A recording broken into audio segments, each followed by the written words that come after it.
शिक्षा विभाग राजस्थान सरकार की प्रस्तुति शिक्षा दर्शन। बच्चों देखो ज्ञान बढ़ाओ, पढ़ते जाओ बढ़ते जाओ। डीडी राजस्थान पर सोमवार से शनिवार क्लास 1 से क्लास 12 तक, क्लास 9th और 10th के लिए 12:30 से 1:30 बजे तक, क्लास 11-12 के लिए दोपहर 1:30 बजे से 2:30 बजे तक और क्लास 1 से 8 के लिए 3 बजे से 4:15 तक। नमस्ते दोस्तों, राजस्थान सरकार के शिक्षा दर्शन प्रोग्राम में आप सभी का एक बार फिर से स्वागत है। आज के इस वीडियो में भी हम दूरदर्शन के माध्यम से क्लास 6, क्लास 7 और क्लास 8 की पढ़ाई करेंगे। तो चलिए देखते हैं कि हम आज क्या पढ़ेंगे। क्लास 6 में विज्ञान विषय में आज हम पाठ पौधों को जानिए पढ़ेंगे। क्लास 7 में विज्ञान विषय में प्राणियों में पोषण भाग 2 पढ़ेंगे और क्लास 8 में विज्ञान विषय में सूक्ष्म जीव मित्र एवं शत्रु भाग 1 पढ़ेंगे। दोस्तों, आप सबसे उम्मीद है कि आपने अपनी कॉपी और कलम अपने साथ रखी होगी और आप सभी पाठ को पढ़ने के क्रम में जरूरी बातों को नोट भी करते जाएंगे। शुरू करते हैं आज का एपिसोड।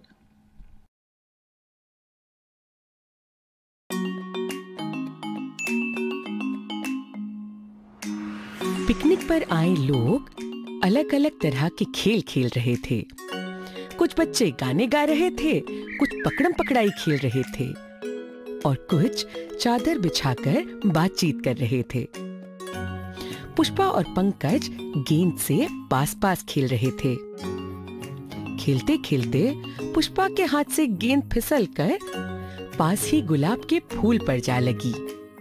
अरे पुष्पा, गुलाब का पौधा कहीं टूट तो नहीं गया? देखते हैं पंकज। नहीं नहीं, पौधा सही सलामत है। पंकज ये देखो, यहाँ गुलाब के अलावा और भी छोटे छोटे फूल के पौधे हैं। ये शाख और झाड़ी प्रकार के पौधों के अच्छे उदाहरण हैं। तभी पिताजी पास आते हैं। अरे वाह पुष्पा, तुम्हें पता है कि गुलाब का पौधा एक झाड़ी है? यह मुझे भी पता है पिताजी। हमें कल की कक्षा में पढ़ाया गया है कि पौधे 4 प्रकार के होते हैं। अच्छा बताओ कौन से? शाख, झाड़ी, वृक्ष एवं लताएं भी 2 प्रकार की होती हैं। विसर्पी लताएं और आरोही लताएं। पिताजी, ये मुझे बताना था। अच्छा पंकज, एक काम करते हैं। पौधों के कुछ प्रकार तुम समझाओ और कुछ मैं समझाती हूँ। ऐसे हम दोनों को पूरी तरह समझ भी आ जाएगा और याद भी रहेगा। ठीक है, मैं शाख से शुरू करता हूँ। देखो, ये जो छोटे पौधे हैं ना, जिनका तना नाजुक होता है, इन्हें शाख कहते हैं। धनिया, पुदीना, मूली, गाजर, शलगम, गेहूं, चावल, सरसों आदि शाखों के अन्य उदाहरण हैं। बहुत अच्छे। मैं एक मजे की बात बताता हूँ। ज्यादातर शाख पौधे छोटे होते हैं, लेकिन केले का पौधा भी एक शाख है और वह काफी बड़ा होता है। अरे वाह, मुझे नहीं पता था कि केले का पौधा भी शाखों में गिना जाता है। अच्छा, अब मैं बताती हूँ झाड़ियों के बारे में। ये पौधे छोटे एवं मध्यम आकार के होते हैं और इनके तने कठोर किंतु पतले होते हैं। इनकी शाखाएं भी जमीन के पास से ही निकलना शुरू कर देती हैं।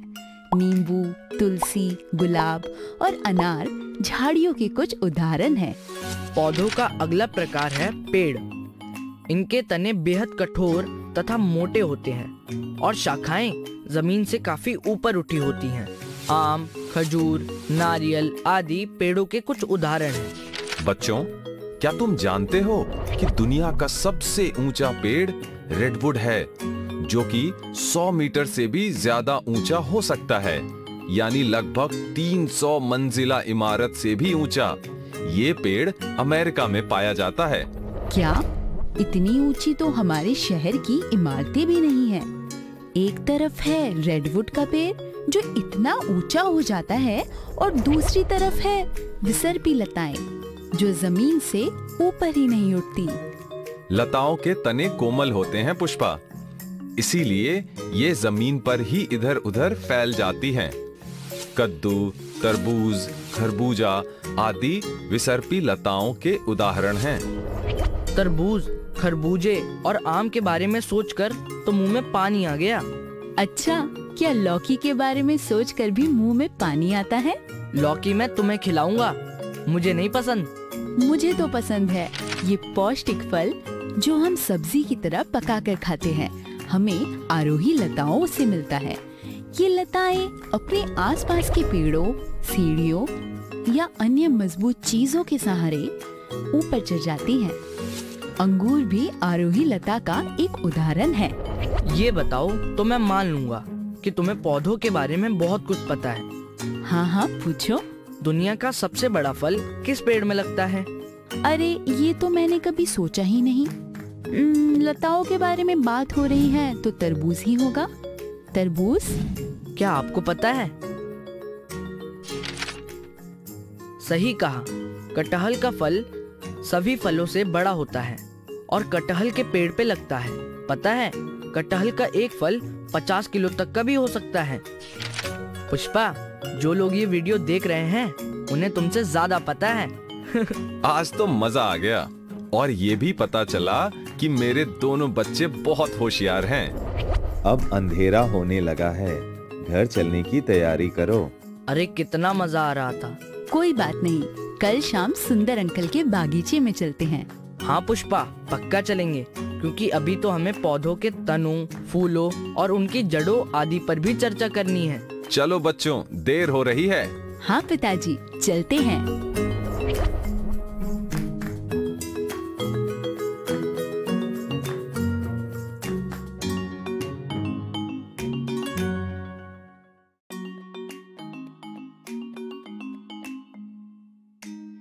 कल पार्क में पौधों के प्रकारों के बारे में चर्चा करने के बाद आज शाम को पुष्पा और पंकज सुंदर अंकल के बगीचे में मिलते हैं। सुंदर अंकल को पौधों से अत्यधिक लगाव है और वह पौधों के बारे में अच्छी खासी जानकारी रखते हैं। अभी वह अपने पौधों की देखभाल में लगे हुए हैं। नमस्ते सुंदर अंकल। नमस्ते बच्चों, आज यहाँ कैसे आना हुआ? अंकल, हमारे विज्ञान की पुस्तक में पौधों पर एक अध्याय है। क्या हम उसके बारे में आपके बगीचे में चर्चा कर सकते हैं? हाँ बच्चों, क्यों नहीं। मेरी सहायता की जरूरत हो तो बताना। शुक्रिया अंकल। पंकज, कल हमने पौधों के प्रकारों पर चर्चा की थी, अब उनके भागों पर चर्चा करते हैं। ये तो बहुत आसान है पुष्पा। पौधों के मुख्य भाग इनके तने, पत्तियां, जड़ें एवं फूल होते हैं। बिल्कुल ठीक। याद है, पौधों के प्रकारों की चर्चा करते समय हमने देखा था कि पौधों के हर प्रकार के तने अलग तरह के होते हैं। हाँ, पंकज, तना ही वह भाग है जो पौधों की ऊपरी संरचना को सहारा देता है। तने पानी और मिट्टी में विलीन खनिज पदार्थ पेड़ पौधों की शाखों से होते हुए पत्तियों तक पहुंचाते हैं और पत्तियों में प्रकाश संश्लेषण से बना भोजन पौधे के विभिन्न भागों तक पहुंचता है।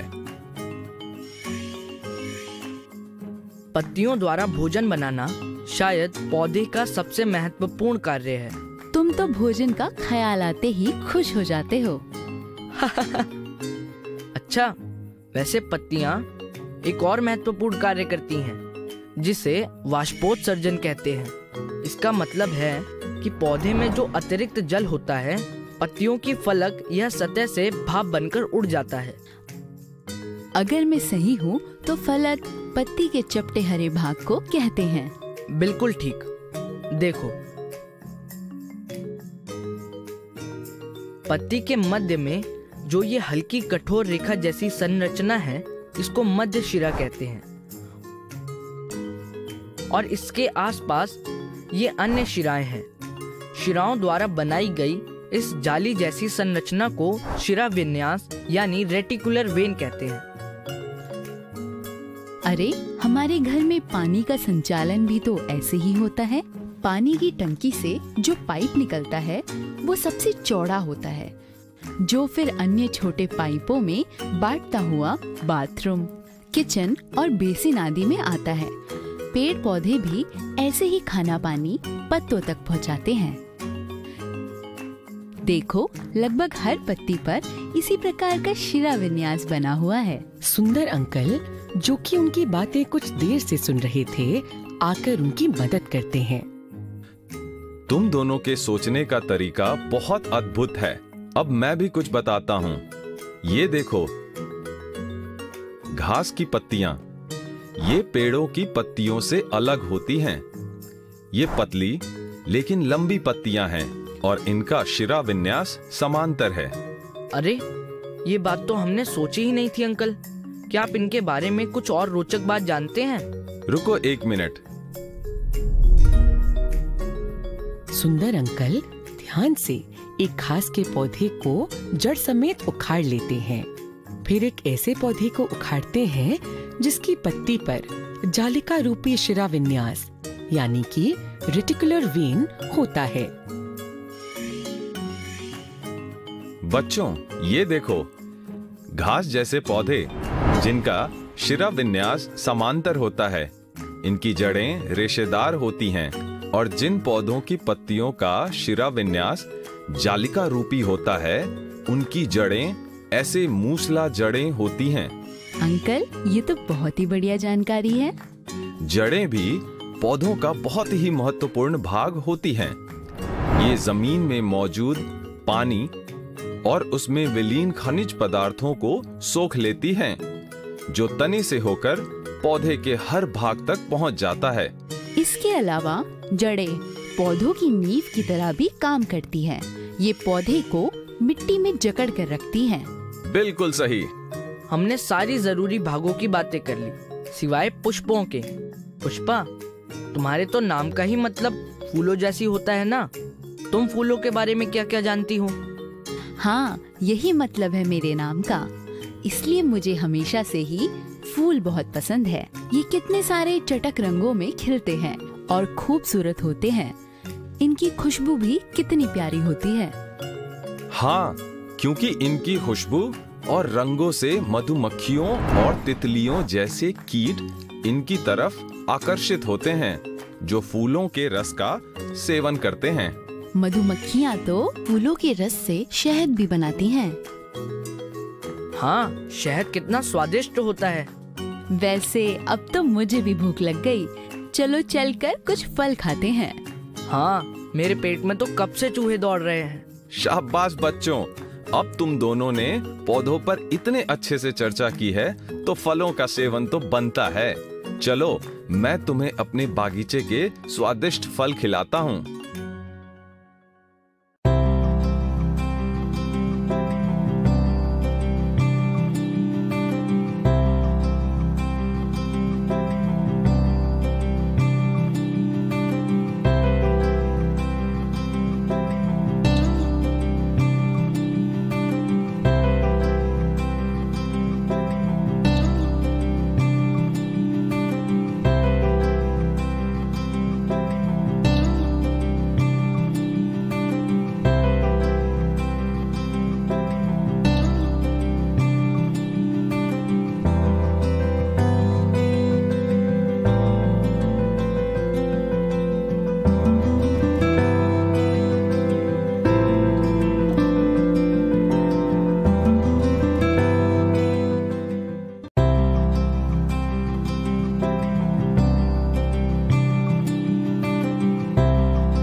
प्राणियों में पोषण भाग 2। इस वीडियो के उद्देश्य हैं क समझना कि भोजन आमाशय से आहार नली के और कौन-कौन से भागों में जाता है। ख समझना कि क्षुद्रांत्र में भोजन का पाचन और अवशोषण कैसे होता है। ग क्षुद्रांत्र और बृहदांत्र के अंतर को समझना। नमस्ते दोस्तों, कैसे हैं आप सब? हमने पिछले वीडियो में सोनू और मीना के साथ मनुष्यों में पाचन प्रक्रिया के बारे में समझा था। हमने भोजन के मुंह से आमाशय तक के सफर को भी समझा था। आइए इस वीडियो के माध्यम से हम भोजन के आमाशय से आगे का सफर समझते हैं। दीदी, शाम हो गई है। आपने कहा था कि आप शाम को भोजन के आमाशय से आगे के सफर के बारे में बताएंगी। हाँ सोनू, रुक, मैं वह चित्र लेकर आती हूँ जो मैं बना रही थी।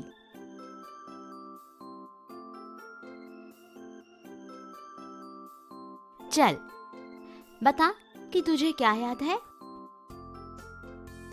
भोजन को अंदर लेने की प्रक्रिया को अंतर्ग्रहण कहते हैं। भोजन मुखग्रहिका से होते हुए आमाशय में पहुंचता है। आमाशय श्लेष्मल हाइड्रोक्लोरिक अम्ल तथा पाचन रस स्रावित करता है और जटिल पदार्थों को सरल पदार्थों में बदलता है। वाह सोनू, तुझे तो सब याद है। चल, अब भोजन के आगे के सफर के बारे में समझते हैं। आमाशय से भोजन क्षुद्रांत्र यानी स्मॉल इंटेस्टाइन में पहुंचता है। यह 7.5 मीटर लंबी कुंडलित यानी कि घुमावदार नली है। यह यकृत यानी लिवर और अग्नाशय यानी कि पैंक्रियास से स्राव प्राप्त करती हैं और खुद भी कुछ रस स्रावित करती हैं। 7.5 मीटर, इतनी लंबी? दीदी, मेरा तो पेट इतना छोटा सा है, इसमें इतनी लंबी नली कैसे समाती होगी? दोस्तों, क्या आपको पता था कि क्षुद्रांत्र की लंबाई 7.5 मीटर होती है? हाँ, सोचने वाली बात तो है। यह किसी रस्सी की तरह कुंडलित होती होगी, इसीलिए समा जाती है। पता है सोनू, यकृत जिसे जिगर भी कहते हैं यानी लिवर हमारे शरीर की सबसे बड़ी ग्रंथि यानी ग्लैंड है। यह पित्त रस स्रावित करती है। पित्त रस वसा यानी कि फैट्स के पाचन के लिए महत्वपूर्ण है। क्या यकृत क्षुद्रांत्र के पास होता है? यह उदर एब्डोमेन के ऊपरी भाग में दाहिनी तरफ होता है। यहाँ देखो। और अग्नाशय यानी कि पैंक्रियास पीले रंग का होता है। यह अग्नाशयिक रस स्रावित करता है जो कि कार्बोहाइड्रेट और प्रोटीन को पचाने में मदद करता है। और अग्न्याशय कहाँ होता है? अग्नाशय आमाशय के ठीक नीचे होता है। देख यहाँ। अब बचा हुआ भोजन क्षुद्रांत्र के निचले हिस्से में पहुंचता है। यहाँ आंत्र रस यानी डाइजेस्टिव जूसेस पाचन क्रिया को पूर्ण कर देता है। यह देख, मैंने इस सूची में लिखा है कि कौन से पदार्थ किस में परिवर्तित होते हैं।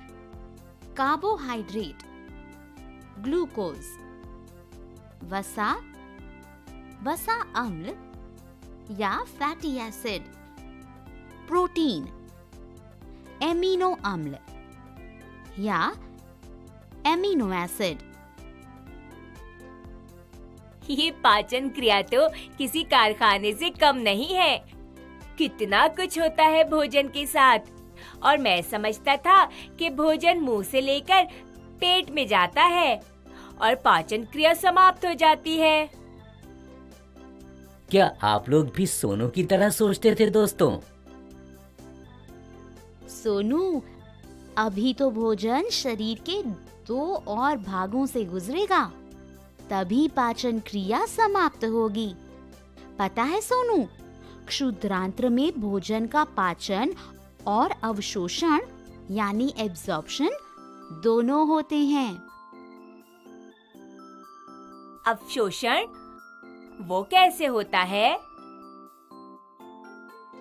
पोषक तत्व क्षुद्रांत्र की अंदरूनी दीवार द्वारा अवशोषित किए जाते हैं। क्षुद्रांत्र में बहुत सारी रक्त वाहिकाएं यानी ब्लड वेसल्स होती हैं।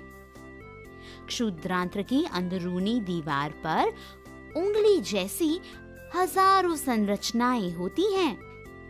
चल, मेरी विज्ञान की पुस्तक में इसका चित्र देखते हैं। इन्हें दीर्घरोम या रसांकुर या विली कहते हैं। ये रसांकुर उंगली जैसी क्यों होती है?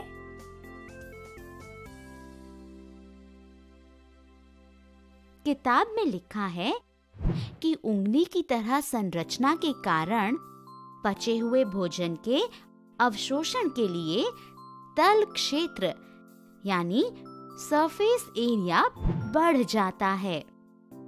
रसांकुर में बचे हुए भोजन का अवशोषण हो जाता है और भोजन रसांकुर से रक्त वाहिकाओं में चला जाता है। अच्छा, तो ऐसे भोजन का अवशोषण होता है और हमें ऊर्जा मिलती है।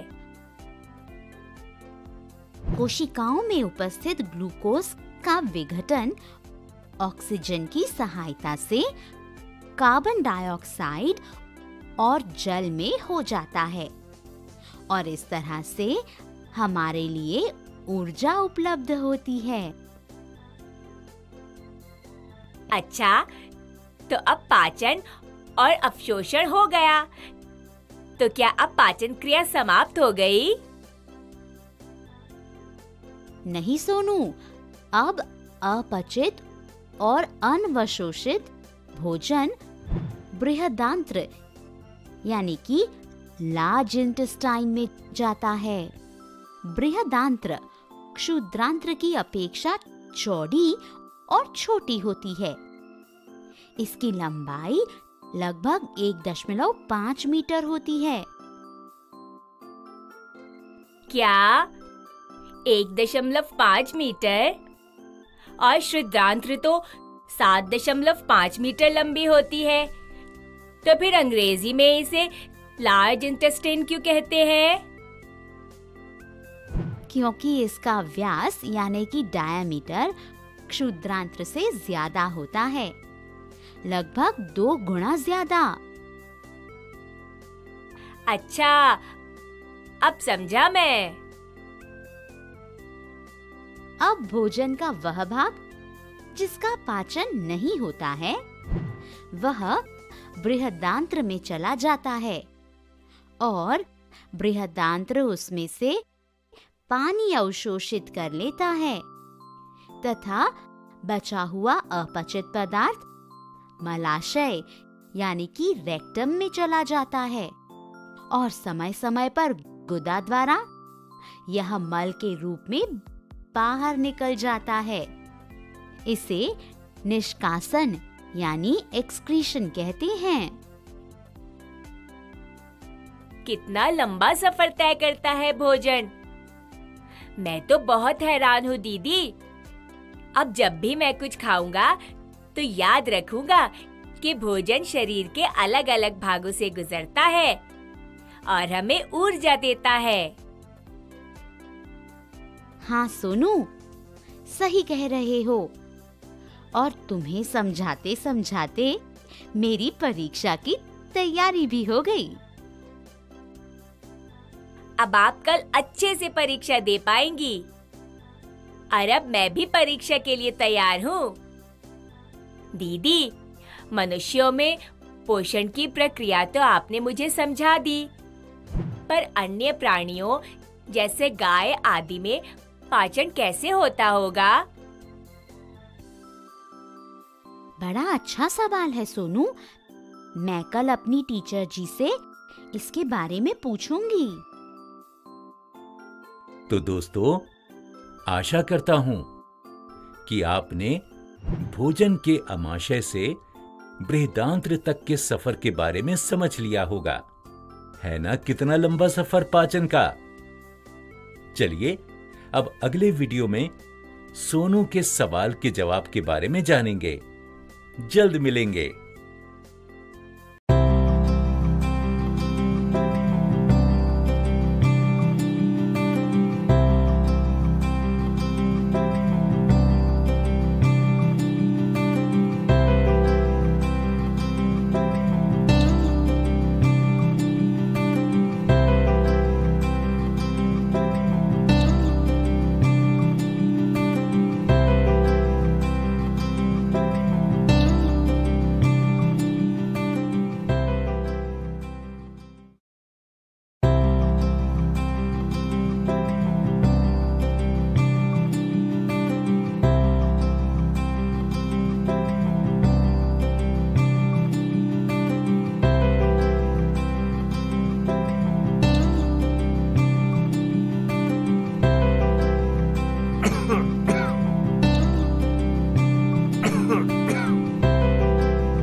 सानिया, ये एक 13 साल की 8वीं क्लास में पढ़ने वाली लड़की है जिसे नई नई चीजों के बारे में जानना पसंद है।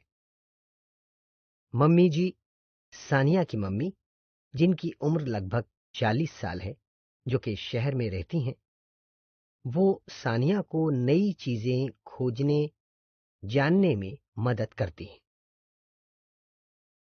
कबीर, सानिया का बड़ा भाई, जिसकी उम्र 14 साल है, वो 9वीं क्लास में पढ़ता है और सानिया को नई नई चीजें समझने में मदद करता है। दोस्तों, मेरा नाम सानिया है और ये है मेरे बड़े भाई कबीर। कबीर भैया और मुझे कढ़ी चावल बहुत पसंद है। हाँ सानिया, मैं सोच रहा था कि आज हम दोनों मिलकर कढ़ी चावल पकाते हैं। हाँ, बहुत मजा आएगा। पर कबीर भैया, मुझे चावल पकाने तो आते हैं, पर कढ़ी नहीं। कोई बात नहीं सानिया, मैंने टीवी पर कढ़ी बनाने का तरीका देखा था। चिंता की कोई बात नहीं, हम मिलजुल कर कढ़ी बना लेंगे और मम्मी को भी खिलाएंगे। हाँ, हम जब भी कुछ बनाते हैं तो मम्मी बहुत खुश होती हैं। ठीक है, चलो शुरू करते हैं। भैया, कढ़ी बनाने के लिए तो पहले दही जमाना पड़ेगा। क्या तुम्हें दही जमाना आता है? हाँ, उसमें क्या है, पहले दूध को उबालो, फिर ठंडा होने के लिए छोड़ दो। जब दूध ठंडा हो जाए तो उसमें थोड़ा दही का जावन डाल दो, बस। हाँ, पर दही जमने में अलग अलग मौसम में अलग अलग समय लगता है। जैसे गर्मी में दही जल्दी जमता है, पर सर्दी में दही जमने में अधिक समय लगता है। हाँ, क्योंकि गर्मी में तापमान अधिक होता है, पर सर्दी में तापमान कम होता है। सिर्फ यही कारण नहीं होते, जल्दी दही जमने के और भी कई कारण होते हैं। अच्छा, और क्या कारण होते हैं? सबसे जरूरी चीज के बारे में तो हमने बात ही नहीं की, जो है सूक्ष्म जीव। सूक्ष्म जीव का इस प्रक्रिया में क्या योगदान है? अधिक गर्मी में सूक्ष्म जीव अधिक सक्रिय होते हैं, जिस कारण दही जल्दी जमता है। और हाँ, आपने ध्यान दिया होगा कि जितना पुराना दही होता जाता है, उतना ही वो खट्टा भी हो जाता है। हाँ, बिल्कुल सही कहा। तो तुम बताओ, तुम्हें कढ़ी कैसी पसंद है, ज्यादा खट्टी या कम खट्टी? मुझे तो कढ़ी ज्यादा खट्टी पसंद है। फिर तो हमें दही भी उसी हिसाब से जमाना होगा। हाँ, सही कहा भैया। चलिए फिर शुरू करते हैं दही जमाना। हाँ, चलो शुरू करें।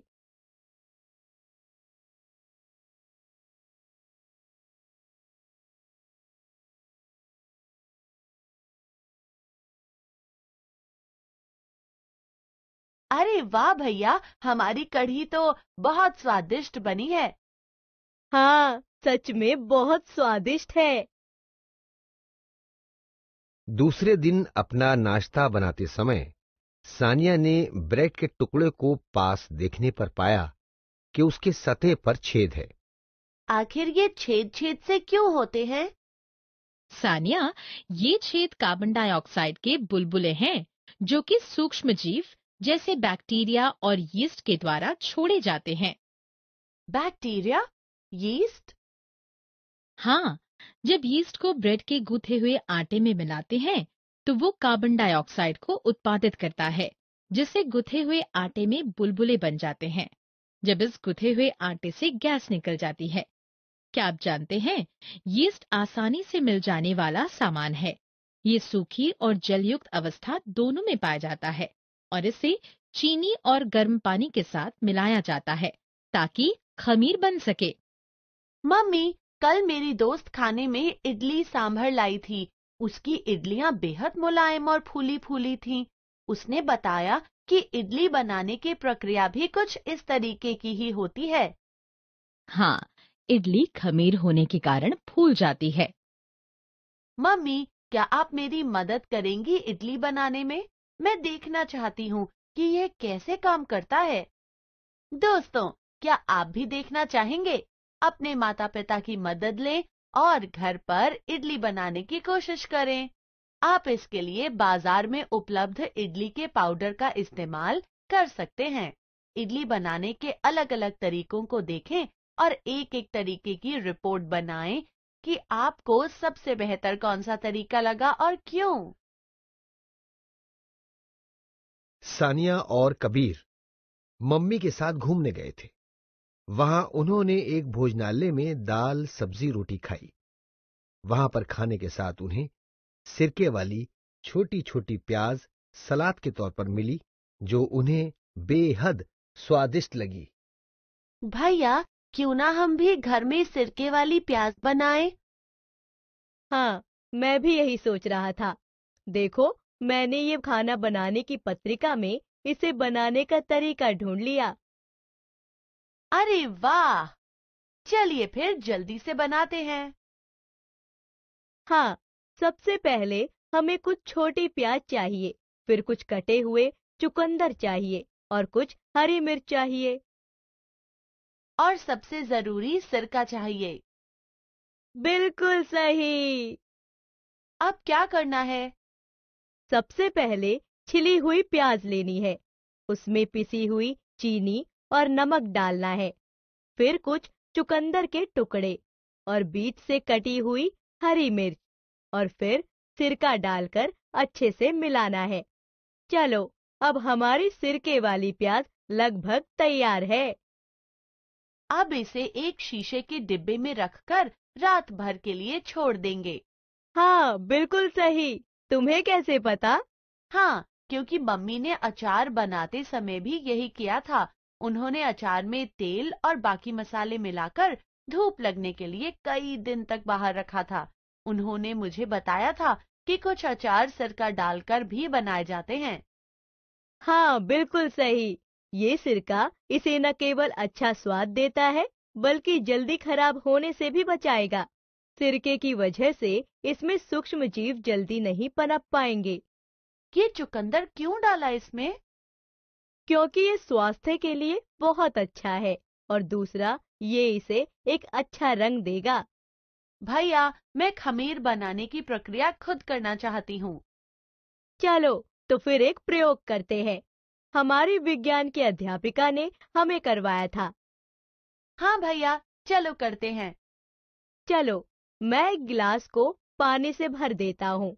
तुम कुछ चीनी और 1 चम्मच ईस्ट को मिला दो। इसको 4 से 6 घंटे तक ढककर रखते हैं और फिर देखते हैं कि क्या होता है। दोस्तों, आप भी इसे घर पर करके देख सकते हो। भैया, यह सूक्ष्म जीव सच में हमारे दोस्त हैं। ये बहुत सारी चीजों में काम आते हैं। सानिया, क्या तुम मेरी मदद कर सकती हो इन सब्जियों के छिलकों को कूड़ेदान में डालने में? जी मम्मी, पर क्यों ना हम इसे पुनः इस्तेमाल करें? कूड़े का पुनः इस्तेमाल? ये तुमने कहाँ सुना? आज हमारी टीचर हमें स्कूल के बाग में ले गई थी।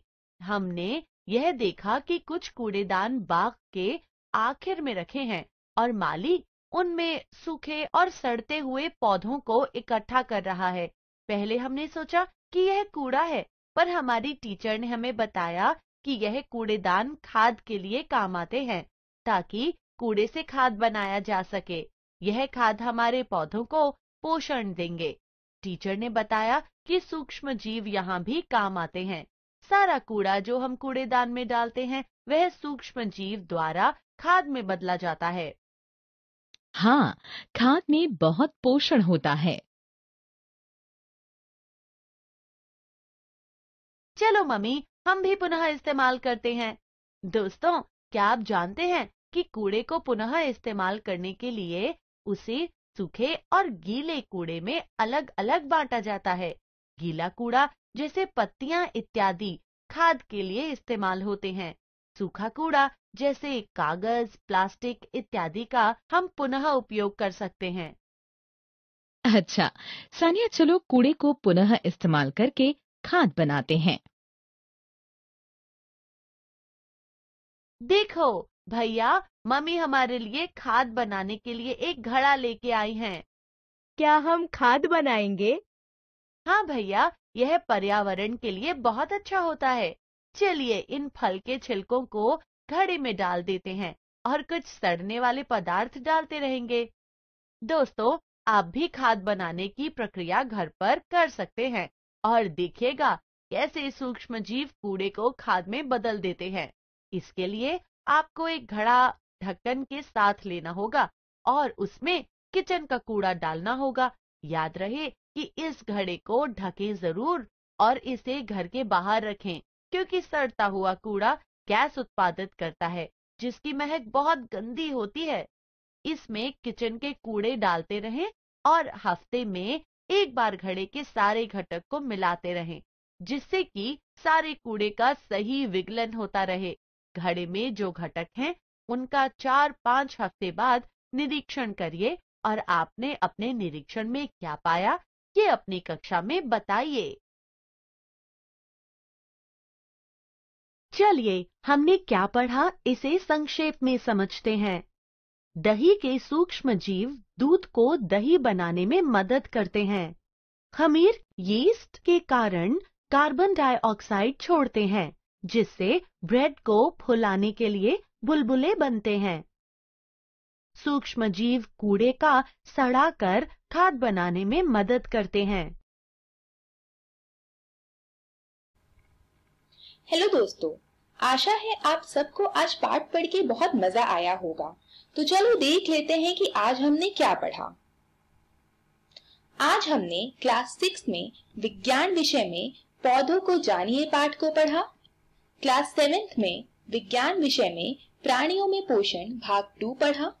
क्लास 8 में विज्ञान विषय में सूक्ष्म जीव मित्र एवं शत्रु भाग 1 की पढ़ाई करी। तो दोस्तों, अब हम देखते हैं कि अब हम कल क्या पढ़ेंगे। क्लास 6 में विज्ञान विषय में हम पाठ वस्तुओं के समूह की पढ़ाई करेंगे।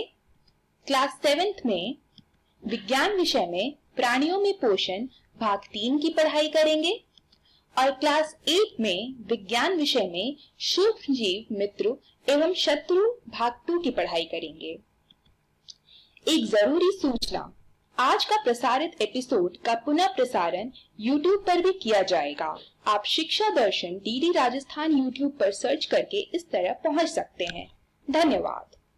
इस प्रसारण से संबंधित सुझाव और अपने प्रश्न इत्यादि आप हमें इस ईमेल एड्रेस पे भेज सकते हैं, शिक्षा दर्शन राजस्थान @gmail.com।